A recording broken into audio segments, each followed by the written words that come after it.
আসসালামু আলাইকুম রহমতুল্লাহ বরাকাতুহ। আলহামদুলিল্লাহ ওয়াসসালাতু ওয়াসসালামু আলা রাসূলিল্লাহ বাদ। সুপ্রিয় দর্শক শ্রোতা ভাই বোন, রমাদানুল কারীম একজন মুমিনের জন্য আমল এবং ইবাদতের ভরা বসন্ত। বছরের অন্য সময়ের আমল এবং ইবাদতের ঘাটতি পুষিয়ে দেওয়ার জন্য রমাদান হলো সবচাইতে মোক্ষম সুযোগ। এই জন্য রমাদানকে সবচাইতে পরিকল্পিতভাবে এবং রুটিন মাফিক যদি আমরা কাটাতে পারি, তাহলে ইনশাআল্লাহ বিইذনিল্লাহ রমাদান আমাদের জন্য অর্থবহ হবে এবং আমাদের সারা বছরের ইবাদতের ঘাটতি পুষিয়ে নিতে সহায়ক হবে। আর সেজন্য আমরা আজ রমাদানের 24টা ঘন্টা কিভাবে কাটাবো সে প্রসঙ্গে একটি রুটিন প্রস্তাব করব ইনশাআল্লাহ বিইذনিল্লাহ। রমাদানের রুটিন প্রসঙ্গে সর্বপ্রথম যে সময় নিয়ে কথা বলবো তা হলো সাহরি খেতে ওঠা বা ভোর রাতের সময়টা। ভোর রাতে আমাদের উঠে সাহরি খাওয়া এটি সুন্নাহ। কেউ যদি মধ্যরাতে অতিরিক্ত খান বা শুরু রাতে অতিরিক্ত খান এবং সাহরিতে তার খাবারের চাহিদা নাও থাকে, তারপরও সাহরি খাবার জন্য উঠা এটা সুন্নাহ এবং গুরুত্বপূর্ণ।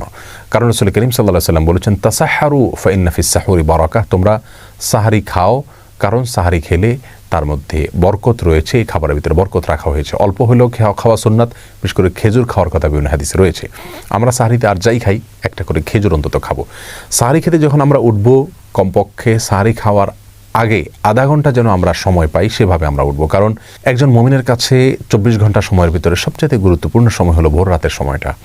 কারণ এই সময়টাতে আল্লাহ সুবহানাহু ওয়া তাআলা দুনিয়ার আসমানে নেমে আসেন এবং বান্দাদেরকে ডেকে ডেকে তাদেরকে ক্ষমা করে থাকেন, তাদের চাওয়াগুলোকে মঞ্জুর করে থাকেন। আল্লাহর নৈকট্য অর্জনের জন্য সবচেয়ে মোক্ষম সময় হলো এটি। এই জন্য তাহাজ্জুদের সালাত, যত নফল নামাজ আছে তার ভিতরে সবচেয়ে গুরুত্বপূর্ণ নফল নামাজ তাহাজ্জুদের নামাজ। বছরের অন্য কোনো সময়ে আমরা এত গুরুত্বের সাথে হয়তো পড়তে পারি না। রমাদান মাসে তাহাজ্জুদের নামাজ পড়া আমাদের সকলের জন্য সহজ, কারণ আমরা সাহরি খেতে উঠছি। এই জন্য এই সুযোগটাকে কাজে লাগানো উচিত। 30টা দিনই আমাদের প্রতিদিনই একটা সময় বরাদ্দ থাকা উচিত তাহাজ্জুদ নামাজের জন্য। 2 রাকাত করে তাহাজ্জুদ পড়বো আমরা। বিশেষ কোনো সূরা কেরাত ঠিক করা নাই, যে কোনো সূরা দিয়ে আমরা সাধারণভাবেই পড়বো এবং তাহাজ্জুদের নামাজ পড়ছি, শুধু এটুকু নিয়ত থাকলে চলবে। মনে মনে আমরা 2 রাকাত করে পড়বো, 2 রাকাত, 4 রাকাত, 6 রাকাত, 8 রাকাত, যতটুকু তৌফিক হয় পড়বো। প্রত্যেকটা রাকাত খুব দীর্ঘ করার চেষ্টা করব, দাঁড়িয়ে লম্বা কেরাত পড়ার চেষ্টা করব, আস্তে আস্তে পড়ার চেষ্টা করব এবং খুব বেশি লম্বা কেরাত মুখস্থ না থাকলে একটা সূরাই বারবার পড়তে পারি, কোনো অসুবিধা নেই। এবং রুকুতে যখন যাব তাসবিহ অনেকবার পড়ব, আস্তে আস্তে পড়ব। রুকু থেকে দাঁড়িয়ে আবার দীর্ঘ সময় অপেক্ষা করব, সেজদা এরকম লম্বা করে করব, উঠে বসে আবার অপেক্ষা করব। এভাবে প্রত্যেকটা রোকনকে যত ধীরস্থিরতার সাথে করা যাবে, তাহাজ্জুদের মান তত বেশি, যে কোনো সালাতের মান তত বেশি উন্নত হবে। আমাদের আয়েশা রাদিয়াল্লাহু তাআলা আনহা রাসূল আকরাম সাল্লাল্লাহু আলাইহি ওয়াসাল্লাম তাহাজ্জুদ প্রসঙ্গে বলেছেন, লা তাসআল আন হুসনিহিন্না ওয়া তুলিহিন্না, তিনি যে নামাজগুলো পড়তেন রাতে, সেগুলোর সৌন্দর্য আর সেগুলোর দৈর্ঘ্য নিয়ে আর বলো না। তার মানে সেগুলো অনেক দীর্ঘ ছিল এবং অনেক সুন্দর ছিল। এজন্য রমাদানের সবচাইতে ইম্পর্টেন্ট সময়টা যেটা আমরা কাজে লাগাতে পারি খুব সহজে, অথচ অনেকেই হেলায় আমরা নষ্ট করি, সেটা হলো ভোর রাতে সাহরি খেতে ওঠার কিছুক্ষণ আগে আপনি তাহাজ্জুদ পড়ুন এবং বাসার প্রত্যেকটা সদস্যকে উদ্বুদ্ধ করুন যার যার জায়গা থেকে যেন এই আমলটা করেন। এরপরে তাহাজ্জুদের পরে আমরা সাহরি খেয়ে নেব। সাহরি অনেকে খেতে খেতে আজানের সময় পর্যন্ত নিয়ে যান, এটা উচিত না। আজানের সময় ঠিক আগ মুহূর্তে শেষ করেন, এটা সুন্নাহ বিরোধী কাজ। সুন্নাহ হলো বুখারীতে আসছে, রাসূল করিম সাল্লাল্লাহু আলাইহি ওয়াসাল্লাম সাহরি খাওয়া শেষ করতেন, এরপরে আজান এবং সাহরির মধ্যবর্তী 50টি আয়াত তেলাওয়াত করা যায় পরিমাণ সময় তিনি গ্যাপ রাখতেন। তার মানে এত আগে সাহরি খেয়ে শেষ করতেন। আনুমানিক 10 মিনিট সময় আমরা বলতে পারি। 10 মিনিট সময় এত লাগে না, 5 থেকে 10 মিনিট সময় অন্তত গ্যাপ দেওয়া উচিত। এই টাইমটাতে আমরা আল্লাহর কাছে বিশেষভাবে দোয়া করতে পারি, যেটা দোয়ার সময়, দোয়া কবুলের সবচেয়ে গুরুত্বপূর্ণ সময় দিনের এবং রাতের ভিতরে এই ভোর রাতের সময়টা। বিধায় এই টাইমটাতে আমরা খাবার শেষ হয়ে গেলে দোয়ায় মাশগুল হয়ে যাই, অথবা খাবারের আগেও দোয়া করতে পারি, কিন্তু আল্লাহর কাছে দোয়া করা উচিত এবং চোখের পানি ফেলা উচিত। দোয়ার জন্য সবচেয়ে উত্তম হবে আমরা যদি নির্জনে কোথাও চলে যেতে পারি।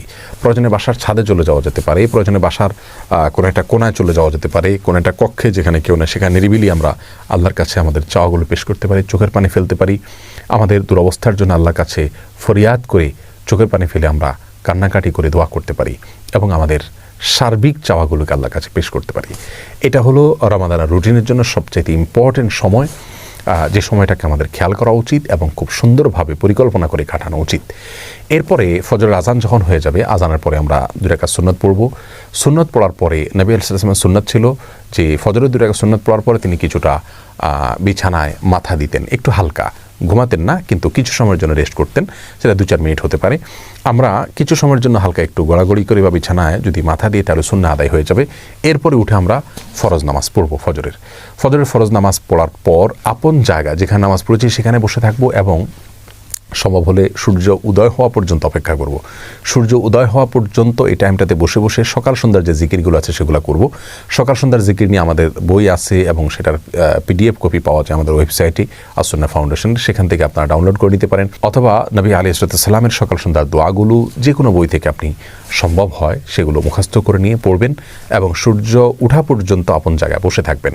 সূর্য ওঠার 10-15-20 মিনিট পরে আপনি 2 রাকাত নামাজ পড়বেন, সেটা সলাতুল ইশরাক।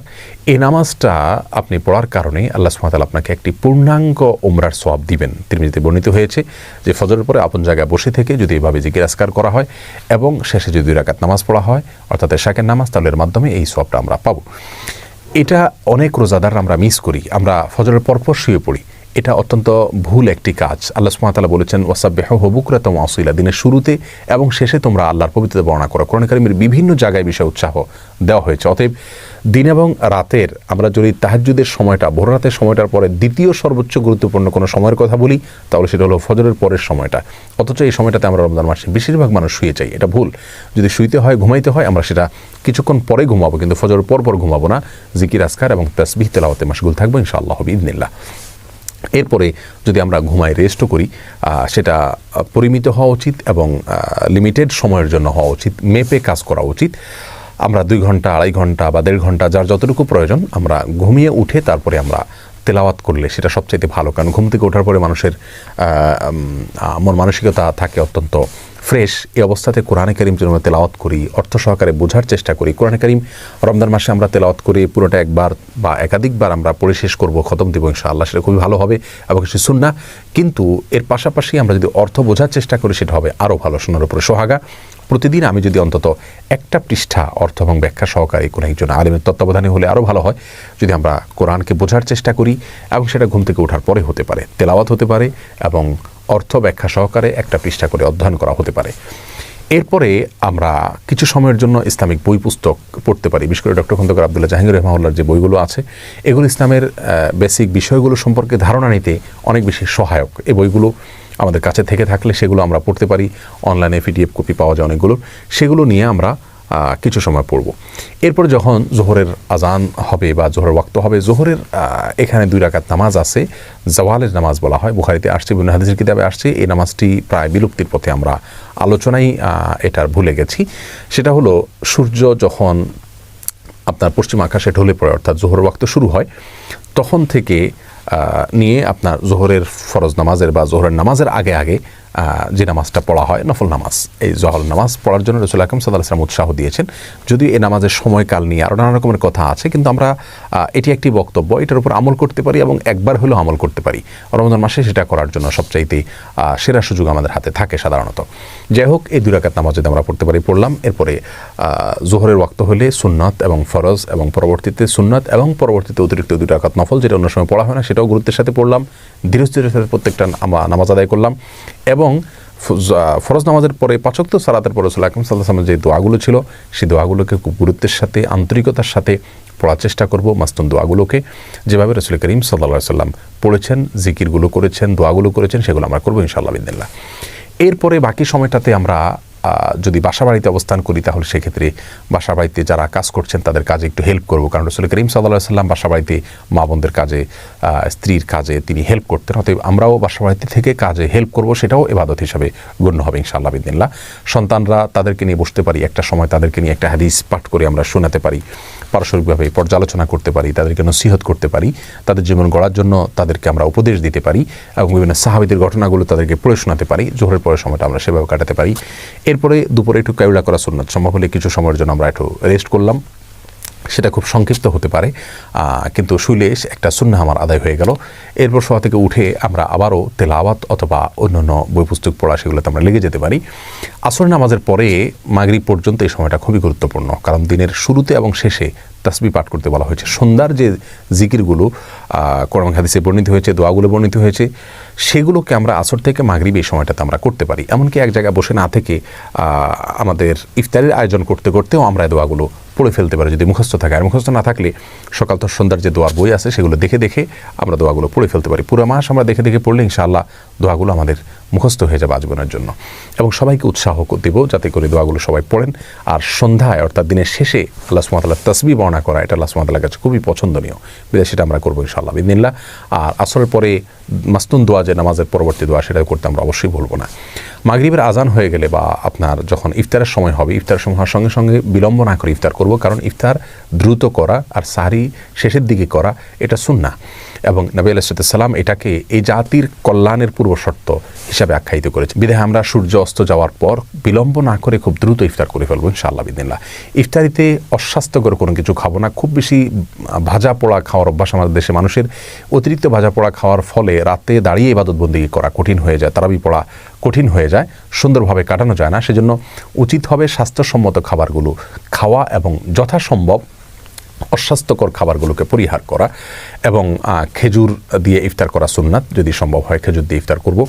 ইফতারের পরে দোয়া পড়ব জাহাবাজ জামা ওয়াবতাল্লাতিল উরুক ওয়া সাবাতাল আজরু ইনশাআল্লাহ, অর্থাৎ গ্লানি দূর হলো এবং ঘাম শুকিয়ে গেল, ইনশাআল্লাহ আমার বিনিময় আল্লাহর কাছে জমা থাকলো। এ দোয়া আমরা পড়তে পারি। আরও দোয়া রয়েছে। তো ইফতারের দোয়া পড়লাম, ইফতার করলাম, এরপরে আমরা মাগরিবের নামাজ আদায় করবো ইনশাআল্লাহ। মাগরিবের নামাজের পরের সময়টা আমরা তারাবিতে যে পারা আজকে তেলাওয়াত করব বা যে অংশ তেলাওয়াত করব সেটার অর্থ ব্যাখ্যা যদি সম্ভব হয় একটু দেখে নিলে ভালো হয়। আর যদি খতম তারাবির সুযোগ না থাকে তাহলে সেক্ষেত্রে অন্তত এই টাইমটাতে মাগরিব থেকে এশা এই টাইমটাতে কোনো অবস্থাতে শোবো না, কারণ আমাদের অনেকের অভ্যাস আছে রমজান মাসে ইফতারের পরে শরীরটা ক্লান্ত হয়, আমরা শুয়ে পড়ি। কারণ রাসূল করিম সাল্লাল্লাহু আলাইহি ওয়াসাল্লাম সম্পর্কে আমাদের আয়েশা বলেছেন, কানান নবী সাল্লাল্লাহু আলাইহি ওয়াসাল্লাম ইয়াকরাহুন নাওমা ক্বাবলা আয়েশা, এশার আগে ঘুমোতে তিনি অপছন্দ করতেন। এজন্য এশার আগে সময়টাতে আমরা ঘুমাবো না। যথাসম্ভব ইবাদত বন্দেগী, সাধারণ কোরআন তেলাওয়াত, তারপরে আপনার ইসলামিক বই পুস্তক পড়া বা ইসলামিক লেকচার শোনা, এগুলোর পেছনে আমরা সময় ব্যয় করব।